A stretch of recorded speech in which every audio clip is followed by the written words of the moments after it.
ఓం మహాగణాధిపతయే నమః. ఓం గురుభ్యో నమః. ఓం శ్రీమాత్రే నమః.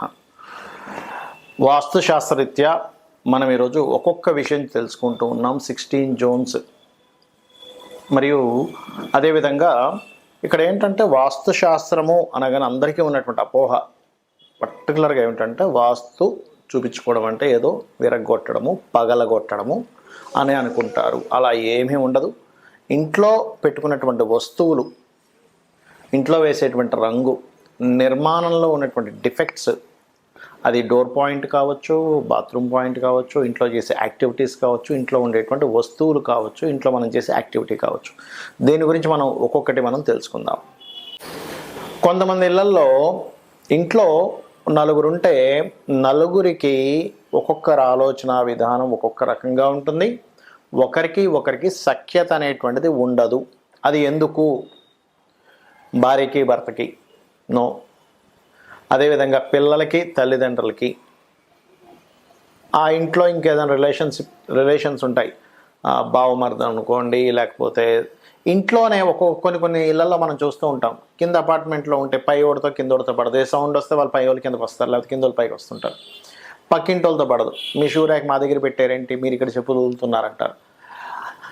అదే అపార్ట్మెంట్లో ఉండేటువంటి వాళ్ళందరికీ కూడా ఏమవుతుంటుందంటే ఒక్కొక్కసారి కార్ పార్కింగ్ దగ్గర ఎవరో మీ రిలేటివ్స్ ఎవరో మా దగ్గర కార్ పార్కింగ్ పెట్టారని నేను గొడవ పెట్టుకునే వాళ్ళు ఉంటారు. అంటే ఏమిటి? అండర్స్టాండింగ్ లోపిస్తుంది సమాజంతోనే, ఇంట్లో వాళ్ళతోని. దానికి కారణం ఏంటి? అసలు విశ్వకర్మ ప్రకాశిక అనేటువంటి గ్రంథంలో దానికి రీజన్ ఏం చెప్పారు? పూర్వశ్యతు సభాగర్ అన్నాడు. అంటే కూర్చునేటువంటి సిట్టింగ్ ఏరియా అక్కడ ఏర్పాటు చేయమన్నాడు. ఎందుకు? వాట్ ఈస్ ద రీజన్ అంటే అక్కడ అది సన్ యొక్క స్థానం. సన్ దేనికి కారకుడు అంటే ఒక రూలింగ్, ఫ్రెండ్షిప్, అంటే ఫ్రెండ్లీ నేచర్ని ఇచ్చేవాడు సన్, ఆరోగ్యాన్ని ఇచ్చేవాడు సన్, హెల్దీ అట్మాస్ఫియర్ ఇచ్చేవాడు సన్ అండి. అట్మాస్ఫియర్ ఈజ్ ఇన్ హెల్తీ వే. అందుకే మనకి జ్యోతిష్ శాస్త్రంలో కూడా natural 5th lord is sun. అక్కడ ఏం చేయమని చెప్పారు? అక్కడ చక్కగా ఒక సిట్టింగ్ ఏరియా ఏర్పాటు చేసుకుని ఆయన అని చెప్పారు. ఇంకా అక్కడ కుదరట్లేదండి, మాకు సెంటర్లో ఉంది డోరు, అప్పుడు ఇంకొంచెం మనం మార్చుకోవచ్చు దాన్ని. బట్ నార్త్లో మాత్రం ఎట్టి బస్సులో సిట్టింగ్ ఏరియా ఏర్పాటు చేయకండి. అయితే ఇక్కడ మనం మాట్లాడుకునేటువంటిది కమ్యూనికేషన్స్ మాట్లాడుకుంటున్నాం, ఇంట్లో ఉండే వాళ్ళ సఖ్యత గురించి మాట్లాడుకుంటున్నాం. ఇక్కడ ఏం చేయాలండి? మరి సఖ్యత బాగా పెరగాలి అంటే ఇట్స్ సింపుల్ లాజిక్. అక్కడ ఫస్ట్ గ్రీన్ కలర్ ఉండేలా చూసుకుంటే రాముడు పట్టాభిషేకం బొమ్మ ఒకటి పెట్టండి. రెండవది, ఇప్పుడు భార్యాభర్తల మధ్య సఖ్యత లేదనుకోండి, ఇక్కడ ఏమవుతుందంటే ఒక జోన్కి ఇంకో జోన్కి రిలేషన్ ఉంటుంది. అంటే అట్లాగా ఈస్ట్తో పాటు south east are south west ఈ జోన్స్ కూడా పాడవుతాయి. పాడవడం అంటే ఏమిటి? ఇది ఒక క్వశ్చన్ అందరికీ. ఏమంటే పాడైపోయింది అంటారు. ఏం పాడైపోయింది? ఆ కట్టడంలో కట్ వస్తుంది ఒక్కోసారి, కట్టింగ్, లేకపోతే స్థలం ఉండడం అలా ఉంటుంది, లేకపోతే బిల్డింగ్ ఉండడం అలా ఉంటుంది. ఆ కట్టడంలో ఒక్కోసారి విపరీతంగా ఇలా పెరిగిపోతాయి, లేకపోతే తగ్గిపోతాయి. అంటే ఏమంటే ఎనర్జీ ఓవర్ఫ్లో అయిందా, తగ్గిపోయింది? ఇప్పుడు చూడండి మన బాడీలో ఏమంటే బాగా పిత్తం పెరిగిపోయింది. మనకి మెడికల్లో చూడండి వాతము, పిత్తము, కఫం ఉంటుంది. కఫం పెరిగిపోయిందండి, ప్రాబ్లం. వేడి పెరిగిపోయిందండి, ప్రాబ్లం. అంటే ఏమిటి? ఏది ఓవర్ అవ్వకూడదు, డౌన్ అవ్వకూడదు. బీపీ బాగా హై లెవెల్ ఉందండి, ప్రాబ్లం. బీపీ లో బీపీ ఉందండి, ప్రాబ్లం. ఎలా ఉండాలి? బీపీ లెవెల్గా ఉండాలి. అలాగే మన బాడీలో బ్యాలెన్స్ తప్పితే మన బాడీ ఎలా అయితే నీరసిస్తుందో అలాగే ఇంట్లో ఉండేటువంటి ఎనర్జీస్ కూడా అవి కరెక్ట్గా కనుక కనెక్ట్ అవ్వకపోతే ఆ ఇంట్లో ఉండే వ్యక్తులు కూడా ఇబ్బంది పడతారు. కొన్ని అపోహలు ఉన్నాయి, కొన్ని అపోహలు చాలామందికి ఉన్నాయి వాస్తు మీద. వాటి గురించి నేను మీకు ఈ వీడియోలో క్లారిటీ ఇవ్వబోతున్నాను. ఏమిటది అంటే, పాయింట్ నెంబర్ 1, మనకి సహజంగా 4 దిశలు చూసుకుంటాం: తూర్పు, పడమర, ఉత్తరము, దక్షిణం. ఉత్తరం, దక్షిణం, రైట్. చాలామందికి ఉన్న అపోహ ఏంటంటే కేవలం తూర్పు, ఉత్తరం మాత్రమే మంచివి, పడమర, దక్షిణం మంచిది కాదనుకుంటారు. అలా ఎక్కడా లేదు, గుర్తుపెట్టుకోండి. మనకి 16 దిశలైతే పైన కింద, అంటే ఆకాశము భూమి కూడా దిశలు. అంటే మొత్తం ఎన్ని దిశలు? మనకి 18 దిశలు కరెక్ట్ చెప్పాలంటే. బట్ ఈ దిశలే మనం ఎక్కువగా చూసుకుంటాం. ఇందులో ఒక్కొక్క మనిషి యొక్క పేరులో ఉండే మొదటక్షరాన్ని బట్టి వాళ్ళకి ఆ దిశ బాగా కలిసి వస్తుంది. సింపుల్ ఎగ్జాంపుల్ చెప్పాలంటే చూడండి, రక్తం సహజంగా చూసుకుంటే రక్తం అన్ని గ్రూప్స్ మంచివే. కానీ మీకు ఏ గ్రూప్ సెట్ అవుతుందో ఆ గ్రూప్ రక్తాన్ని ఎక్కించుకుంటారు, కానీ పలానా గ్రూప్ అందరికీ పనికి వస్తుంది, పలానా గ్రూప్ అందరికీ పనికి రాదని ఉండదు కదా. అలా అది ఎలాగో ఇది కూడా అంతే. రక్తం కావచ్చు, మనం వేసుకునే చొక్కా కావచ్చు, ప్యాంట్ కావచ్చు, చెప్పులు కావచ్చు, మనకి సరిపోయే సైజు. టైట్ షర్ట్ వేసుకున్నాము ఊపిరాడదు, లూజ్ షర్ట్ వేసుకున్నాము బుడబుడక్కలుగా కనిపిస్తుంది. అలా ఏంటంటే వాస్తు అనేటువంటిది ఫస్ట్ డైరెక్షన్ ఈజ్ మీ పేరులో ఉండే మొదటక్షరాన్ని తీసుకొని వాస్తుకు ఉండే డైరెక్షన్ తీసుకొని వర్గు శాస్త్రము అంటారు. దీని గురించి మనం 8 వీడియోలు క్లియర్గా చేసాం, మీరు అది చూసుకోవచ్చు. ఇక రెండవది ఏమిటంటే వాస్తులో ఎప్పుడూ కూడా గుర్తుపెట్టుకోండి, మీకు మీ పిల్లలకి ఇద్దరికీ సెట్ అయ్యేటువంటి డైరెక్షన్ ఎంచుకోండి ఎప్పుడు కూడా. ఎందుకు ఈ జాగ్రత్త ముఖ్యంగా ఎందుకు తీసుకోవాలి? మీ హయాం నడిచే వరకు అద్భుతంగా ఉంది, రేపొద్దున మీ యొక్క ఆస్తిని మీ పిల్లలకి ఇస్తారు, వాళ్ళ పేరు కూడా సెట్ అయింది అనుకోండి, వాళ్ళ లైఫ్ బాగుంటుంది. అందుకే చూడండి చాలామందికి ఏమవుతుంది, ఏమంటే మా తండ్రి గారు ఉన్నప్పుడు చాలా బాగుండేదండి, మా తండ్రి గారు చనిపోయినప్పుడు నేను ఇంట్లో ఉంటే నాకు కలిసి రావట్లేదు అంటారు. ఎంత ఏమిటి, మీ తండ్రి గారికి సంబంధించిన పేరు మీద అది నడిచింది, తర్వాత మీ పేరు మీద షిఫ్ట్ అయినప్పుడు మీ వర్క్కి సెట్ అవ్వట్లేదు. కాబట్టి ఎప్పుడైనా ప్రాపర్టీ తీసుకున్నప్పుడు ఈ జాగ్రత్తలు తీసుకోవాలి. ఇక మూడో విషయం ఏంటంటే చాలామంది ఏమనుకుంటారు, ఓన్ హౌస్ అయితేనే పనిచేస్తుంది, రెంట్ హౌస్ అయితే మన మీద వాస్తు పనిచేయదు అనుకుంటారు. అది పూర్తిగా రాంగ్.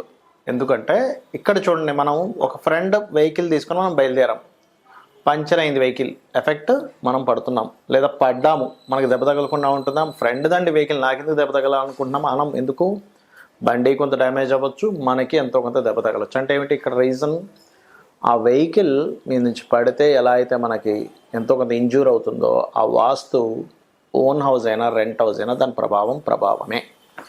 ఇక నాలుగో పాయింట్ ఏంటంటే వాస్తుని ఖచ్చితంగా మనం సెట్ చేసుకోవచ్చు. అది మొత్తం ఏదో కూలగొట్టేసి విరగొట్టేసి ఏదో చేయాల్సిన అవసరం లేదు, గుర్తుపెట్టుకోండి. క్లియర్గా అక్కడ ఉండేటువంటి జోన్స్ ఏమైనా తగ్గాయా, కలర్స్తోని మెటల్స్తోని దాన్ని లెవెల్ చేసుకోవచ్చు. అక్కడ ఏదైనా కట్టకూడని ప్రదేశంలో బాత్రూమ్ కట్టారా, దాన్ని స్ట్రిప్ వేసో లేకపోతే మెటల్తోనో బ్లాక్ చేయొచ్చు. చేయకూడని యాక్టివిటీ ఇంట్లో ఎక్కడైనా చేస్తున్నామా అంటే సింపుల్ ఎగ్జాంపుల్ చెప్తాను చూడండి. వంట తీసుకొచ్చి ఉత్తరంలో వండుతున్నాం, తప్పు, దాన్ని మార్చుకోవచ్చు, ఇక్కడ కాదు ఇక్కడ వండుకోవాలి. లేదా అన్నం తినే మనం ఫుడ్ గ్రెయిన్స్ ఇంట్లో పెట్టుకునే ప్రదేశం కావచ్చు, ఇంట్లో భోజనం చేసే విధానం కావచ్చు, భోజనం చేసే ప్లేస్ ఏదైతుందో అది కూర్చునే ప్లేస్ ఒక్కోసారి తప్పుగా కూర్చుంటారు చాలామంది. ఇక్కడ ఏమిటంటే వాస్తు అంటే కేవలం నిర్మాణం ఒకటే కాదు, మనకి దిశల్లో ఉండేటువంటి ఏవైతే ఆ దేవత అసుర స్వరూపాలు ఉన్నాయో అవి ఎటువంటి ఫలితాలను ఇస్తున్నాయి, దానికి తగ్గట్టుగా మనం దానికి సంబంధించినవి చేస్తున్నామా లేదా ఈజ్ మోస్ట్ ఇంపార్టెంట్. అంటే చిన్న ఎగ్జాంపుల్ చెప్తాను చూడండి. మన చెవుకి వినికిడి శక్తి ఉంది, ఇయర్ ఫోన్ ఎక్కడ పెట్టుకోవాలి, చెవులో పెట్టుకోవాలి. ఇయర్ ఫోన్లో నుంచి సౌండ్ వస్తుంది, ఇది రిసీవ్ చేసుకుంటుంది. స్మెల్ ముక్కు, కళ్ళు చూడడం, కళ్ళు మూసేసాం కనబడదు. కళ్ళద్దాలు కళ్ళకి పెట్టుకోవాలి, చెవుకో ముక్కుకో జేబులోనే పెట్టుకుంటే కళ్ళద్దాలు పనిచేయవు. అంటే ఏమిటి, ఒక వస్తువు మన శరీర భాగంలో ఒక దగ్గర ఉన్నప్పుడు దాని ఎనర్జీ పెరుగుతుంది, అదే వస్తువు ఇంకో దగ్గర పెట్టుకున్నప్పుడు జేబులో పెట్టుకున్నాం కళ్ళద్దాలు, దాని ఉపయోగం ఉండదు. అలాగే ఇంట్లో వస్తువులు కూడా అది ఎటువంటి ఎనర్జీని కలిగి ఉంది, అది ఎటువంటి ఎనర్జీని అది ప్రొడ్యూస్ చేస్తుంది, ఆ ఎనర్జీ కలిగినటువంటి వస్తువు మనం ఎక్కడ పెడితే ఇంట్లో బ్లాకేజ్ ఏర్పడుతుంది, సపోర్ట్ దొరుకుతుంది. This is the most important part in Vastu Shastra. ఇది గుర్తుపెట్టుకోండి. ఎందుకంటే వాస్తు అంటే కేవలం గృహ నిర్మాణం మాత్రమే కాదు, వాస్తు అంటే వస్తువుతో సహా ఉన్నటువంటిదే. వస్తు సంబంధంగా పెట్టుకునేటువంటి ప్రతిదీ కూడా వాస్తు. యాక్టివిటీ ఈజ్ వాస్తు. ఇవి మెయిన్గా చూసుకోవాలి. మరొక ముఖ్య విషయం ఏంటంటే రంగులు ఏవి పడితే అవి వేస్తారు, అలా ఏది పడితే ఆ రంగు ఏ దిశలో పడితే ఆ దిశలో వేయకూడదు. ఆల్ కలర్స్ ఈజ్ గుడ్, ప్రతి రంగు మంచిదేనండి, కానీ ఆ రంగు ఎక్కడ ఉండాలి ఈజ్ మోస్ట్ ఇంపార్టెంట్. ఇప్పుడు చూడండి, మనకి సిగ్నల్స్ పడుతుంటాయి, రెడ్ కలర్ ఉన్నప్పుడు వెళ్ళిపోతామా, వెళ్ళాం, గ్రీన్ కలర్ ఉన్నప్పుడు వెళ్తాం, ఆరెంజ్ కలర్ ఉన్నప్పుడు స్లో చేసుకుంటాం. అంటే ఏమిటి, ఇక్కడ మనకి గ్రహాలకు కూడా రకరకాల ఇవి కలర్స్ని మనం ఆపాదిస్తాం. ఎందుకు, ఆ రంగు ఆ గ్రహానికి, పలానా రంగు పలానా పంచభూతాల్లో అగ్ని భూమి వాయువు జలము ఆకాశ తత్వాల్లో ఏ తత్వము, పంచతత్వాల్లో ఏ తత్వాన్ని ఏ కలర్ స్టాప్ చేస్తుంది, దాన్ని ఓపెన్ చేస్తుంది, దానికి సపోర్ట్ ఇస్తుంది, దాన్ని పూర్తిగా లేకుండా డిస్ట్రాయ్ చేస్తుంది ఏ రంగు అనేటువంటిది చాలా ముఖ్యమైనటువంటి అంశము.